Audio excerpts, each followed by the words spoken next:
A very warm welcome to you all in my YouTube channel DPS Tutorial Classes. This is Divya and you are at the right place if you want to know about the physics of class 9th.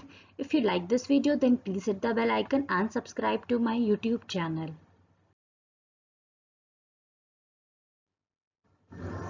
Class 9th में हम लोग जो third chapter study कर रहे थे that was gravitation और last की classes में हमने equation of motions due to acceleration due to gravity की वजह से जो भी हमारी इक्वेशन ऑफ मोशंस होती हैं उनके बारे में स्टडी किया था और उससे रिलेटेड एक दो न्यूमेरिकल्स डिस्कस किए थे।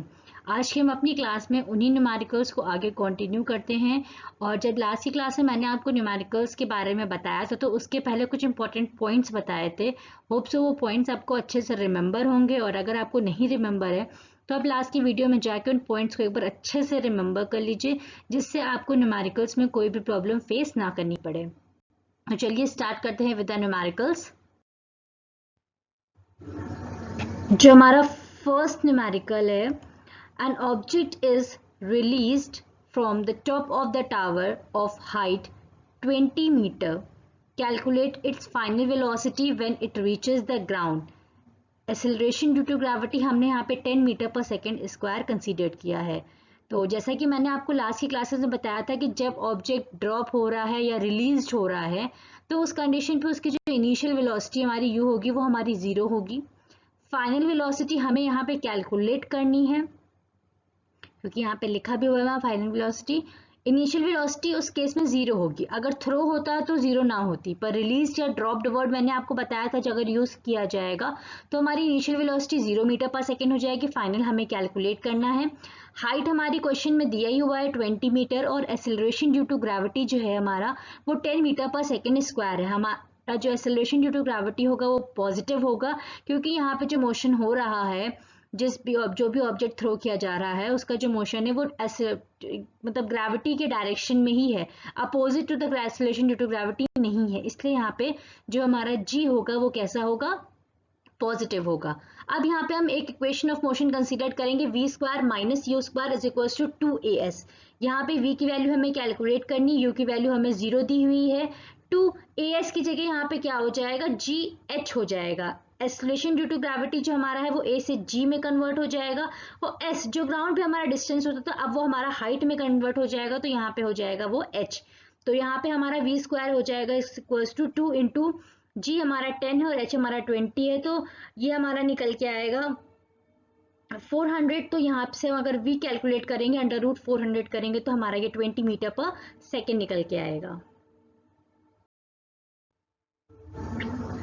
Next question है, a stone is thrown vertically upwards with the velocity of 25 meter per second.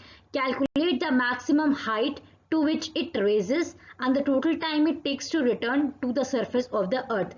अब यहाँ पे देखते हैं कि वर्ड थ्रो लिखा हुआ है। जब मैंने आपको बताया था कि अगर थ्रो होगा, रिलीज या ड्रॉप्ड है तो इनिशियल वेलोसिटी क्या हो जाएगी, 0 हो जाएगी, पर अगर थ्रो किया गया है तो उस कंडीशन पे हमारी इनिशियल वेलोसिटी 0 नहीं होगी, कुछ ना कुछ इसकी इनिशियल वेलोसिटी जरूर होगी। तो यहाँ पे जो हमारी वेलोसिटी दी है ये हमारी इनिशियल वेलोसिटी दी हुई है, u is equals to 25 metre पर सेकेंड। और यहाँ पे क्वेश्चन में जो पहले पूछा गया है वो हमारा है मैक्सिमम हाइट। जब मैक्सिमम हाइट तक पहुंच रहा है तो मैंने आपको ये चीज भी बताई थी अगर मैक्सिमम हाइट तक रीच कर रहा है तो फाइनल वेलोसिटी क्या हो जाएगी, उस केस में 0 हो जाएगी। ये सब छोटे छोटे पॉइंट्स हैं जो आपको अच्छे से रिमेंबर होने चाहिए। अगर ये पॉइंट्स आपको रिमेंबर नहीं होंगे तो आप क्वेश्चन कभी सॉल्व ही नहीं कर पाएंगे क्योंकि यहाँ पे एक तरह से फाइनल वेलोसिटी दिया नहीं हुआ है।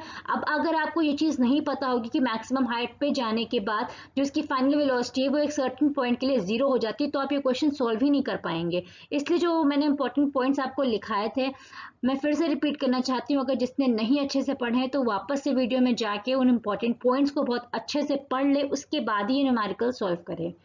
तो उसके अकॉर्डिंग मैक्सिमम हाइट के अकॉर्डिंग यहाँ पे फाइनल वेलोसिटी हमारी 0 हो जाएगी। हाइट हमें फाइंड आउट करना है, एक्सेलरेशन ड्यू टू ग्रेविटी हमारा हम यहाँ पे -9.8 कंसीडर करेंगे।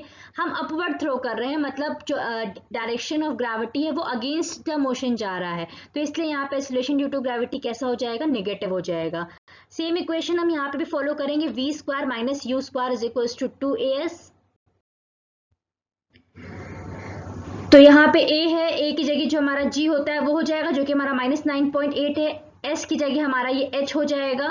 u स्क्वायर में हमारा 25 का स्क्वायर हो जाएगा, v स्क्वायर हमारा 0 का स्क्वायर हो जाएगा। यहाँ पे अगर हम h की वैल्यू कैलकुलेट करते हैं तो 25 इंटू 25 डिवाइडेड बाय 19.6 हो जाएगा। माइनस माइनस दोनों साइड से कैंसिल आउट हो जाएगा और h की वैल्यू जो निकल के आएगी वो हमारी हो जाएगी 31.89 मीटर्स।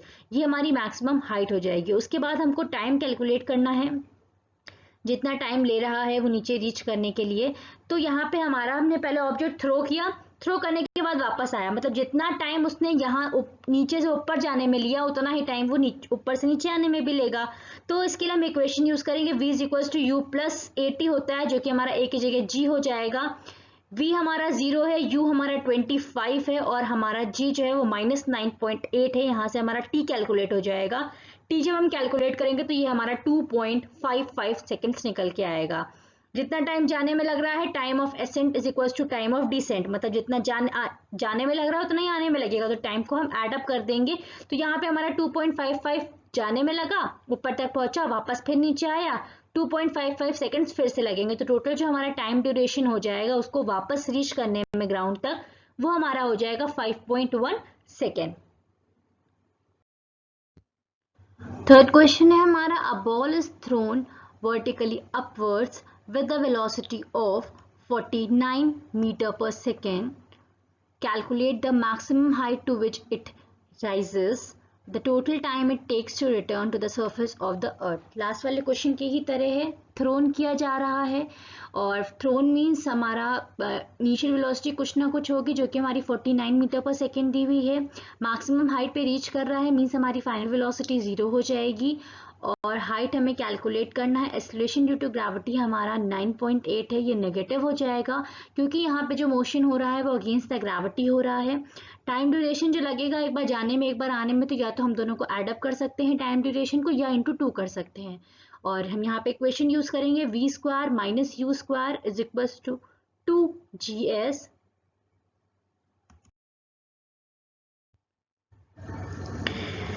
ये हमारा 0 हो जाएगा और ये हमारा 49 हो जाएगा, is equal to 2gs। s की जगह हमारा s ही रखते हैं हम, चाहे तो डिस्टेंस ही कंसिडर कर लें या हाइट लिख लें, कुछ भी है। मैक्सिमम हाइट जो हमारा हो जाएगा वो s लिखें, h लिखें, h यहाँ पे हो जाएगा। और ये हमारा, इसको जब हम कैलकुलेट करेंगे तो 122.5 मीटर्स निकल के आएगा। इसके बाद हमें टाइम ड्यूरेशन कैलकुलेट करना है, तो v is equal to u plus g t हो जाएगा, v0 u 49, ये -9.8 इंटू 2 हो जाएगा। t की वैल्यू जब हम कैलकुलेट करेंगे तो ये 5 सेकेंड्स होगा, चाहे हम इसको 2 से मल्टीप्लाई कर दें, चाहे हम इसको 2 बार ऐड कर दें। टोटल टाइम ड्यूरेशन जो लगेगा, जो कि मतलब एक बार जाने में और आने में टाइम लग रहा है, वो हमारा कितना हो जाएगा, 10 सेकेंड्स हो जाएगा। An object is released from the top of the tower of the height 19.6 meters. Calculate its final velocity just before touching the ground. Gravity हमारी 9.8 मीटर पर सेकेंड स्क्वायर है। रिलीज किया जा रहा है, it means that initial velocity हमारी 0 metre पर second हो जाएगी, फाइनल वेलोसिटी हमें कैलकुलेट करनी है। हाइट हमें 19.6 मीटर्स दी है, एक्सेलरेशन ड्यू टू ग्रेविटी हमारा 9.8 मीटर पर सेकेंड स्क्वायर होता है, पॉजिटिव दिया जाए क्योंकि ऑब्जेक्ट हमारा ऊपर से नीचे गिर रहा है।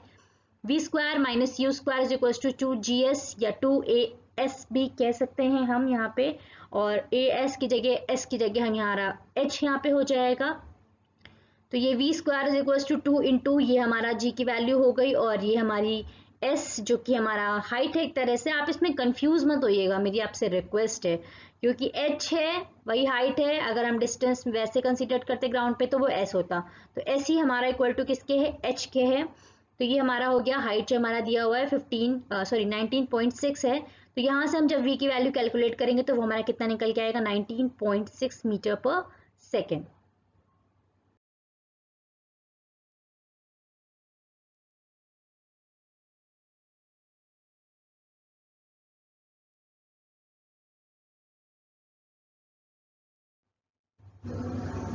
Next question है, a stone is thrown vertically upwards with an initial velocity of 40 meter per second, taking gravity as 10 meter per second square. Find the maximum height reached by the stone. What is the net displacement and the total distance covered by the stone? Thrown vertically upwards है, it means that हमारी initial velocity कुछ ना कुछ होगी, जो कि हमारी 40 metre पर सेकेंड दी हुई है। मैक्सिमम हाइट पे रीच कर रही है, इसलिए हमारी फाइनल वेलोसिटी 0 मीटर पर सेकेंड हो जाएगी। एक्सेलरेशन ड्यू टू ग्रेविटी हमारा अपवर्ड थ्रो किया जा रहा है, इसलिए हमारा माइनस हम कंसीडर करेंगे। 10 हमने यहाँ पे कंसीडर किया है मीटर पर second square. Height attained by the stone हमें कैलकुलेट करना है, तो हमारा v square minus u square is equal to 2GS होता है। s हमारा ही हाइट हो जाएगा, तो यहाँ पे हम सारी वैल्यूज पुट अप करेंगे, तो यहाँ से हमारी s की वैल्यू जो निकल के आएगी वो हमारी होगी 80 मीटर्स।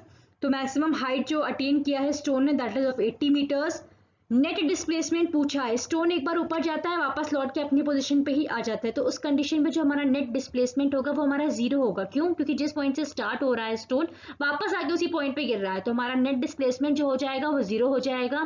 टोटल डिस्टेंस जो कवर किया, जितना हाइट तक गया ऊपर 80 मीटर तक ऊपर गया, वापस 80 मीटर नीचे आया, तो ये हमारा 80 × 20 हो जाएगा, दैट विल बी 160 मीटर। तो ये हमारा हो जाएगा टोटल डिस्टेंस जो कि स्टोन ने कवर किया। तो बस आज की क्लास में इतना ही था। होप सो आपको सारे न्यूमेरिकल्स बहुत अच्छे से क्लियर हो गए होंगे। आप अपनी कॉपीज में इनको नोट डाउन करके अच्छे से इनको सॉल्व आउट करें, एक बार पहले देख के करें, उसके बाद अपने आप सॉल्व आउट करने की कोशिश करें, तभी आपको अच्छे से क्लियर होगा। और फिर से मेरी लास्ट टाइम ये रिक्वेस्ट है कि जो मैंने आपको इंपॉर्टेंट पॉइंट्स न्यूमेरिकल्स को सॉल्व आउट करने के लिए बताए थे, प्लीज़ आप उन्हें बहुत अच्छे से बाय हार्ट लर्न कर लीजिएगा। अगर आपको वो याद होंगे तो आई डोंट थिंक सो आपको कोई भी प्रॉब्लम फेस करनी पड़ेगी न्यूमेरिकल सॉल्व करने में, आपके सारे न्यूमेरिकल्स बहुत ईजिली हो जाएंगे। तो आप इन न्यूमेरिकल्स की प्रैक्टिस करिए, और अगर आपको कोई भी डाउट्स आता है इस न्यूमेरिकल से रिलेटेड तो आप मुझे कमेंट बॉक्स में कमेंट करके अपने डाउट्स क्लियर कर सकते हैं। Thank you for watching this video and keep supporting.